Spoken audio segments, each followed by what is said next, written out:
Владата да не ги прифаќа сугестиите на Меѓународниот монетарен фонд за зголемување на старосната граница за одење во пензија. Откако беше најавена пензиска реформа, но не се прифати овој предлог на фондот, работниците се уште исплашени дека во наредните години владата ќе потклекне под меѓународниот притисок. Од Сојузот на пензионерски здруженија велат дека единствен начин да се намали дефицитот во државниот пензиски фонд е да се отвораат нови работни места и да се зголемуваат платите, а не да се тераат постарите да работат наместо младите. Тие работат мануелна работа.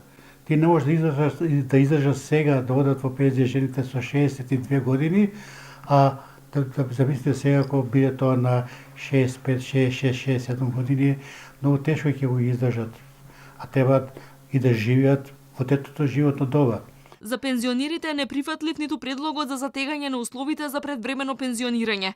Велат условите за работа во Македонија се драстично полоши од оние во високо развиените држави, па листата на професии за кои следува бенефициран стаж, наместо да се намали, треба да се зголеми. Во моментов рударите, полицајците, делотекстилците, возачите, гробарите, овчарите и други имаат бенефициран стаж. Но не и многу професии во градежниот сектор, например. Пензионерите бараат да се врати и стариот систем за одење во пензија според работниот стаж. Луѓе со 40 години работен стаж да може, без оглед на колку години имаш старост, да може да одат во пензија.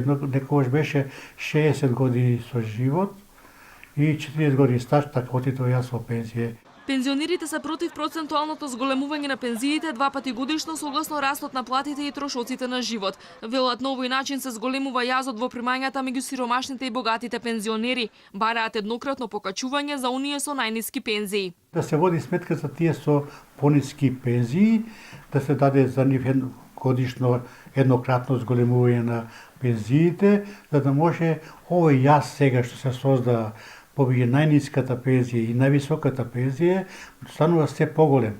Така да кажеме, еве, сега со ова зголемување на 1,8%, пензионерите со пониски пензии добија 130 денари. Оние со најниските, а со највисоките околу 1000 денари. Таа разлика е многу голема. Пензионерите сметаат дека е добро тоа што Министерството за труд се одлучило да го зголеми придонесот за пензиско осигурување за колку толку да го намали дефицитот во државниот пензиски фонд, но не се сигурни дали ќе се исполнат очекувањата 28.000 луѓе да се префрлат од вториот во првиот пензиски столб.